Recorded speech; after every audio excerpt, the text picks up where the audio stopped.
welcome today to our interview, and we are very excited, as always, to have someone to talk about sailing with us.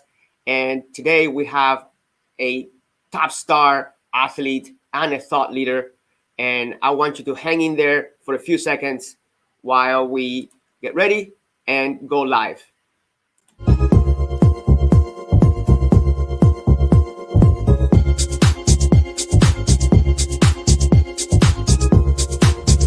And most important, sail fast.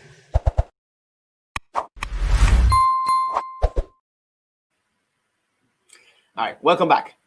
Today, first of all, I want to thank our team. We want to thank Duarte, Marley, and Robert. Without them, these programs cannot go live. We do this as a team, and we enjoy this more than you guys can imagine. All right, so today, as I mentioned, I have a top athlete to interview. And every time it's very exciting, but again, super excited again. Today, we're talking to Marcin, and I'll let him tell us about himself a little bit. Hi, how are you? Hi, how are you? Thank you for having me today. Of course. Pleasure is all ours. So, Marcin, let's get started. Who are you? Okay. Where are you from? Where did you grow up? How did you get started with sailing? Okay. Well, hello to all who are listening to us today. And well, to answer your question, today Marcin Rudawski is almost 40 years old, almost retired, 6 times world champion, 8 times European champion in laser radial, a husband and a father. I guess I can also call myself an entrepreneur. I own and manage 2 companies. I'm also a mentor and a mental coach to athletes and business people. Well, I definitely can call myself a busy person. I was born and I'm still living in Warsaw. Warsaw is the capital city of Poland. It is located in the middle of the country, around 300 kilometers away from the sea coast. The closest lake to the city center is probably about 1 hour driving away.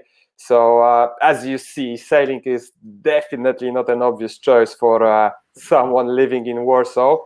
It definitely wasn't for me. And as an 8-year-old kid, I wanted to play football, as you know, many kids.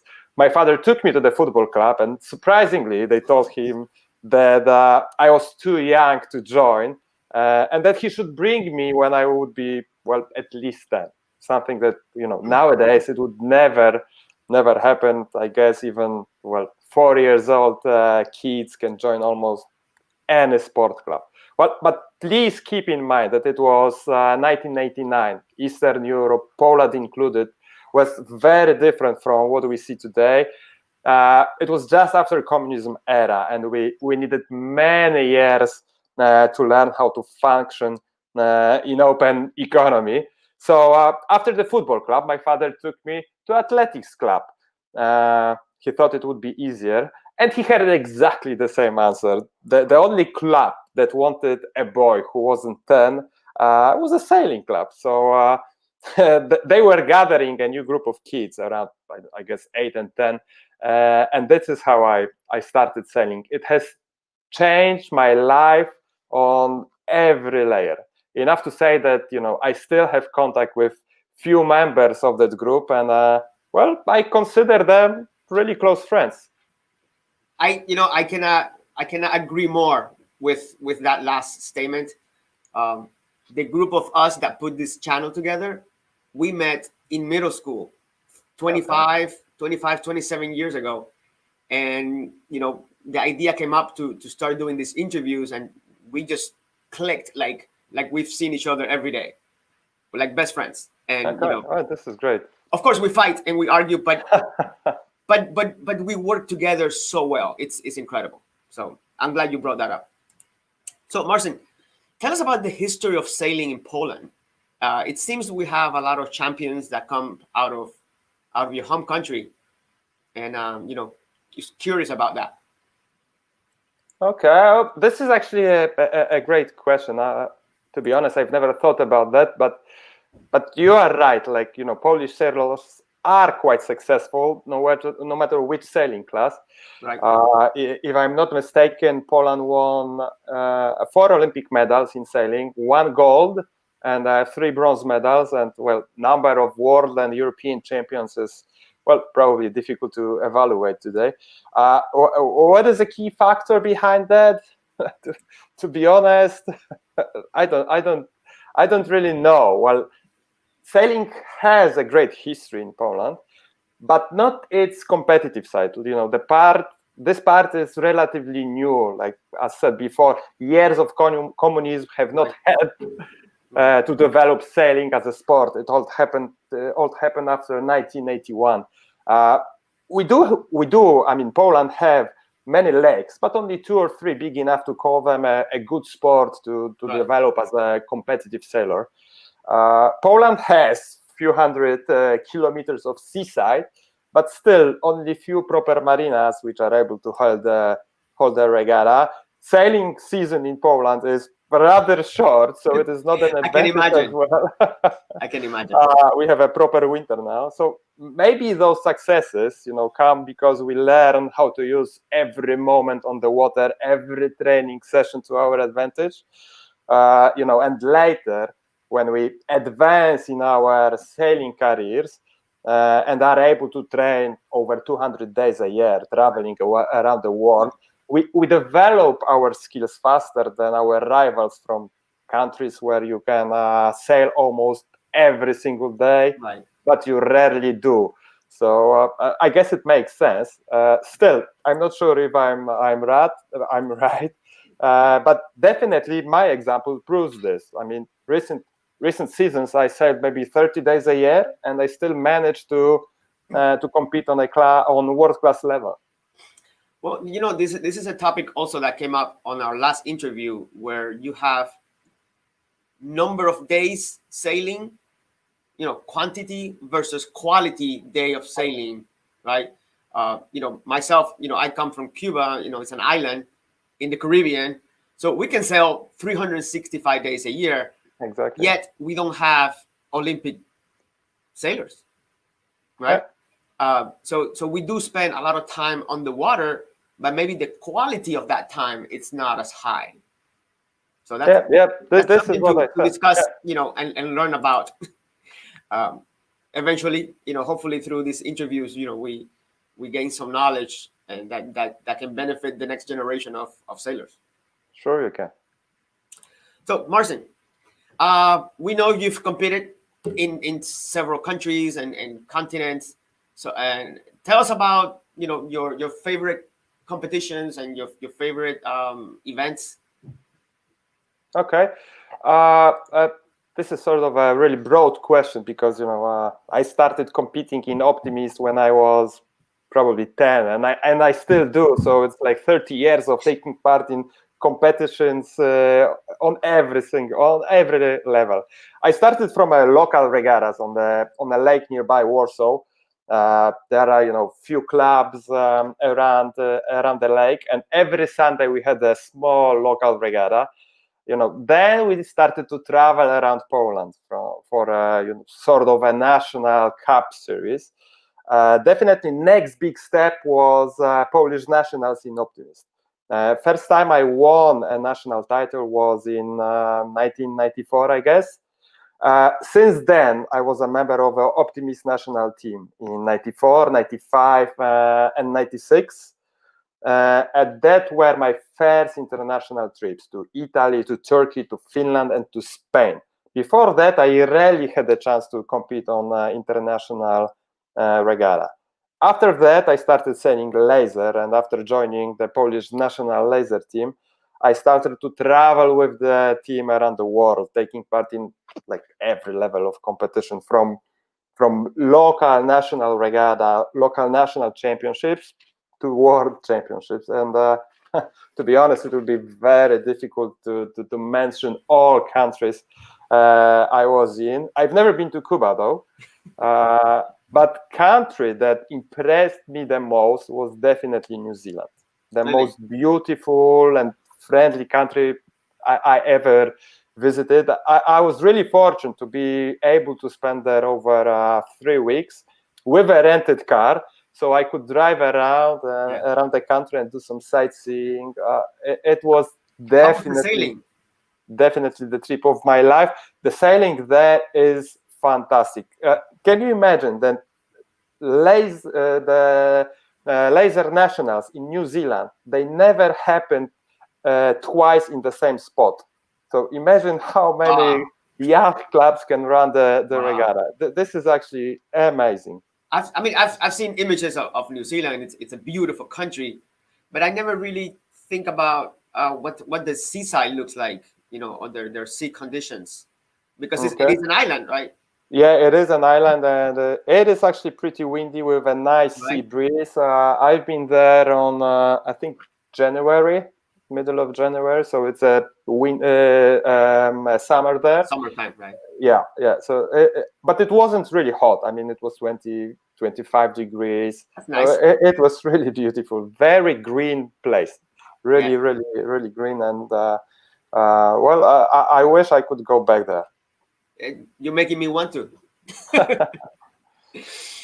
Okay, so we know you've won a long list of events and championships, but is there one that it's particularly in your heart, right? That it means the most to you?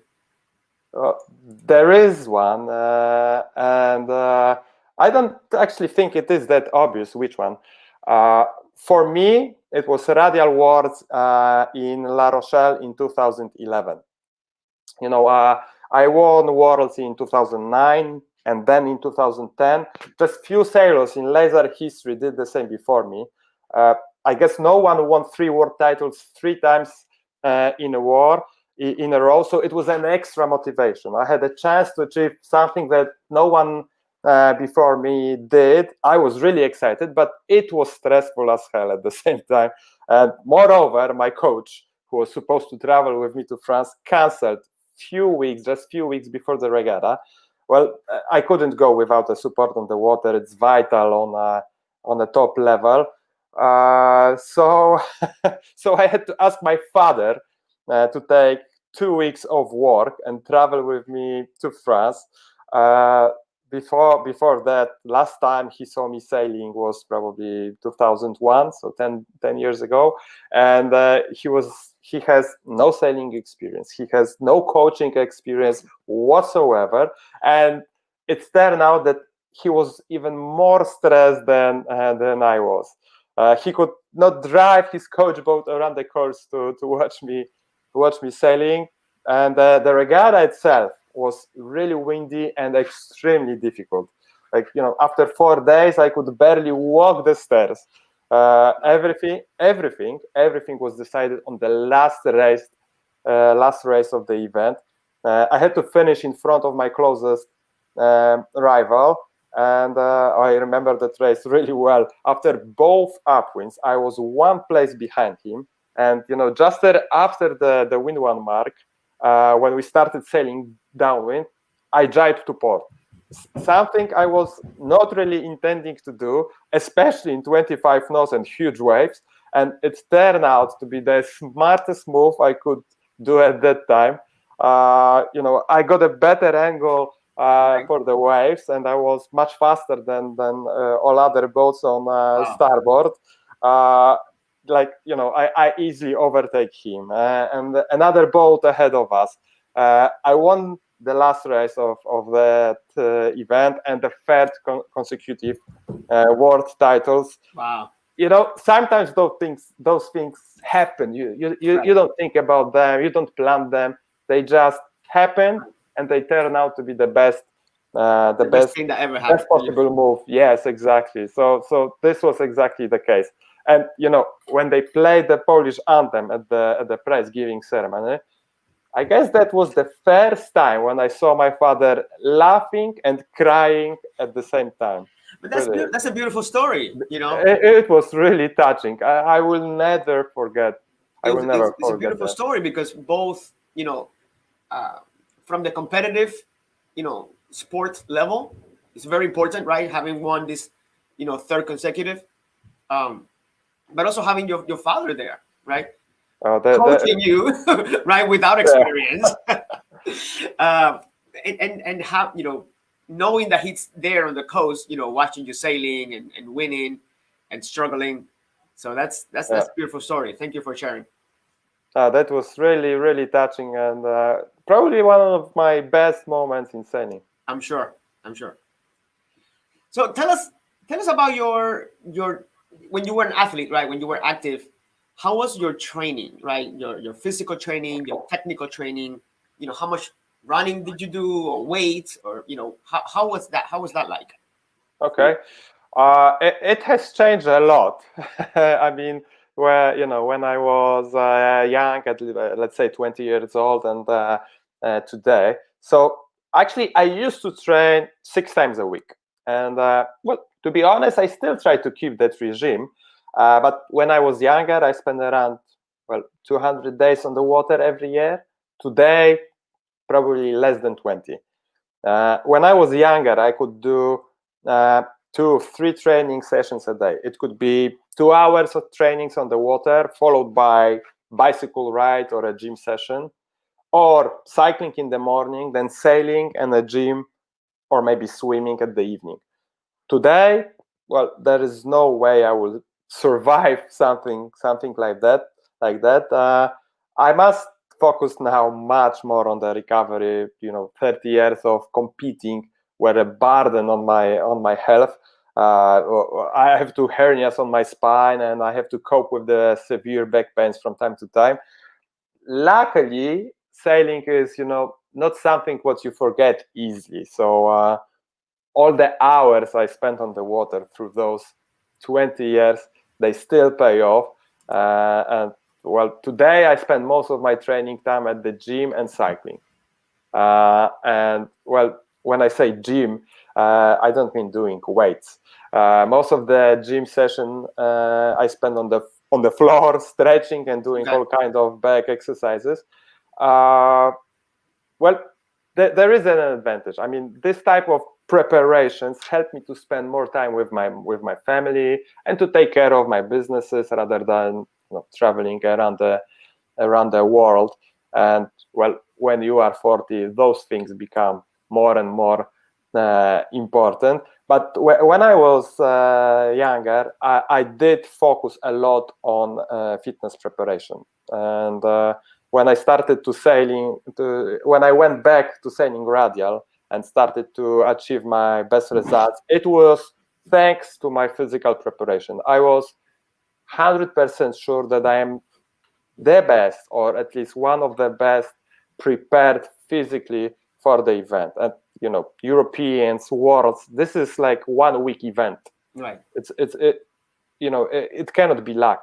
You have to be in your top shape for whole week. You have to be able to recover from day to day. Right. And the laser is, well, it is a physical boat. You have to be really well prepared physically. Thank you for sharing. I think a lot of sailors do a lot of cycling. It's less impact than running, right? Yeah. And it's easier than swimming, right? Swimming requires a pool and sure, etc. You can cycle just about anywhere. So thank you for sharing. I think also I know a lot of my friends who sail. They still do some cycling. Because it gets you adrenaline pumping. It gets you outside. You get the wind on your face, a little bit like sailing, but not sailing. Yeah, but you can do cycling for long hours, and right. Well, unlike running or swimming. Yeah. A little bit going back to your younger days, right? And you mentioned a little bit how you ended up sailing. Right, because the soccer clubs football club thought that you were too young, but at that time, right, when you first got into the optimist, what was the most interesting to you about sailing? What attracted you the most about it? Well, there are many aspects of sailing that I like, and when I was younger, probably traveling was the most important factor to me. All my friends were sitting at school desk whole winter while I was spending time in Canaries Island or somewhere in southern Europe. Nice. Well, to be honest, at that time, I didn't really appreciate enough an opportunity which traveling was giving me, to visit different cities, to learn different culture, to see cultural monuments around the world. It was just, visiting airport, hotel, and the marina, nothing else. I was focused on sailing and on competing. Well, I regret that a little today, but it did make me a successful sailor. So basically, this is something I would consider as my, top priority at that time when I was sailing an optimist. Good. Thank you for sharing that. Now, a little bit going back to that thought of the younger self, right? If you had a chance to speak to a 12-year-old boy or girl and they ask you about sailing, what would you tell them? This is truly a great question. Well, I would tell about all the lessons I learned. One of the most important lessons I learned is to be patient. It is so easy in today's world to say to yourself, it is too difficult, it is too complicated, I will never become a world-class sailor. You will.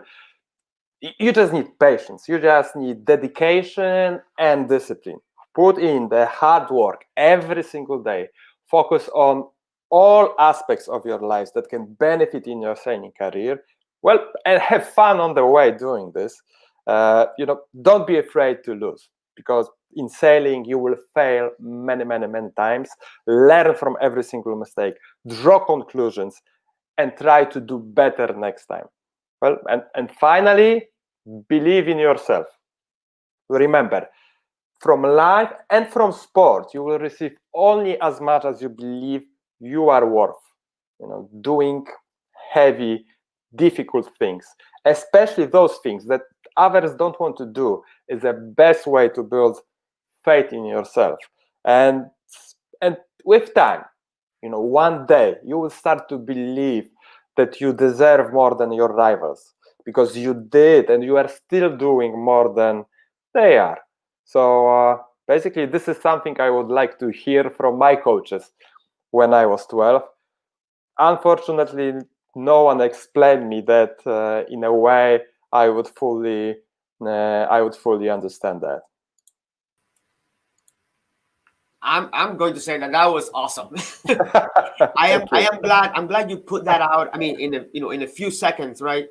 Such a powerful list of truths, right? That are important, not just, like you said, not just for sailing, but for daily life, right? Yeah. And I agree that I wish I would have heard something like that in my younger life. But I think our generation is becoming much more aware of the power of patience and really thinking about the process of getting better, right? Okay. Right, like you said, today everybody wants a solution right now. They want results right now.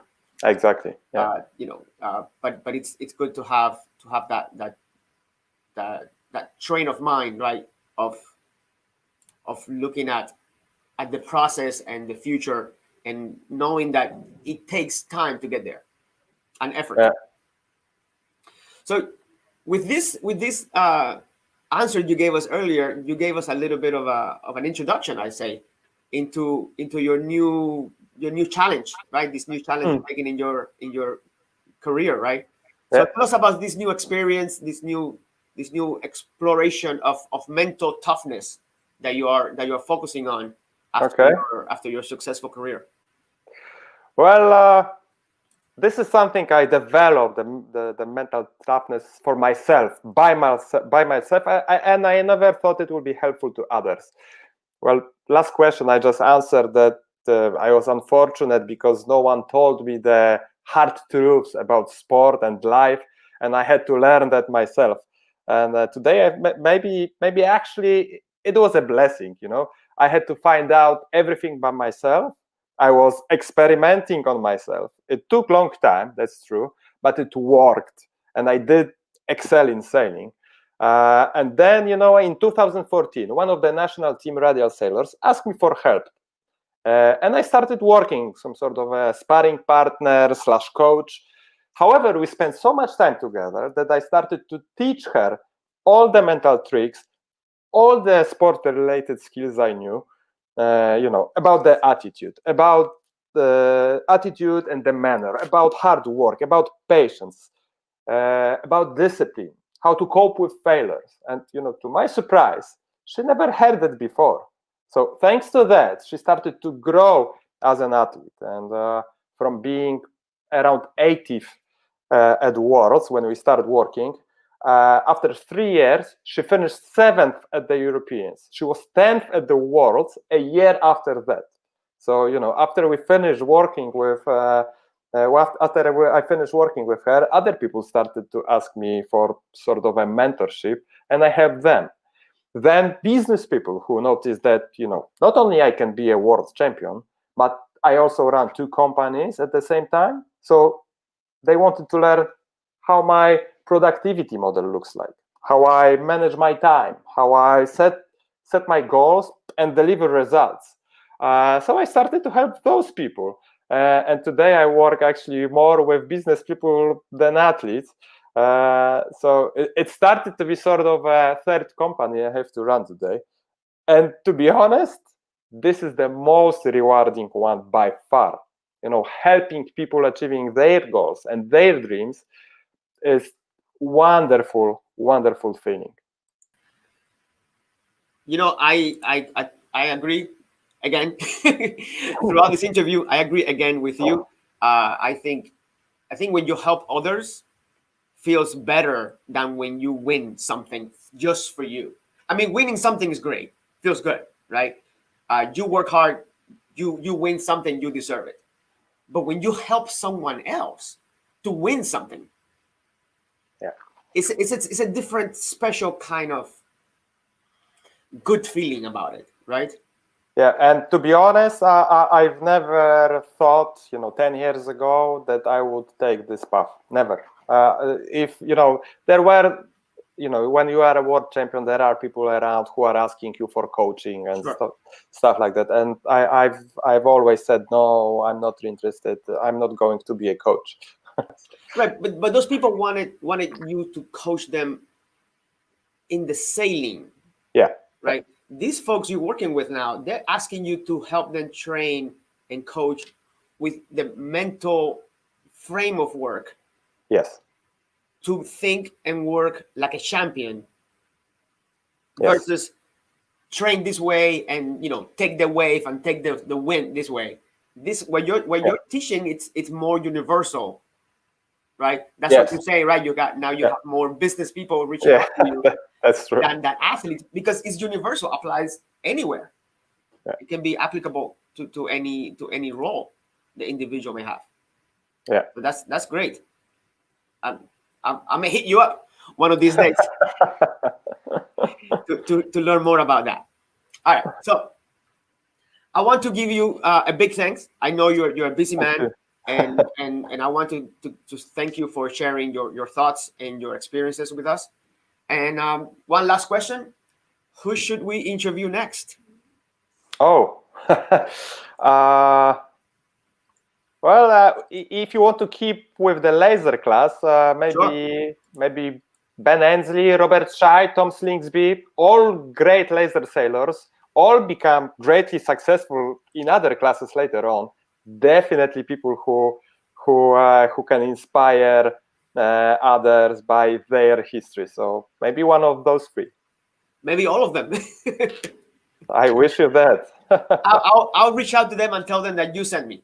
No problem. And see what happens. If it helps, no problem. All right. Well, thank you so much for your time. Thank you for you. sharing your experiences. I think I learned a lot obviously from your life experience, but about this mental toughness. I think this is a huge space to explore for all of us to become better at everything. And just one, I will add one sentence. You know, the better sailor or an athlete you are becoming, the more the mental toughness is important, because on the top level, this is something that matters, because everybody on top level is working hard, spending a lot of time in the gym, cycling, swimming, sailing.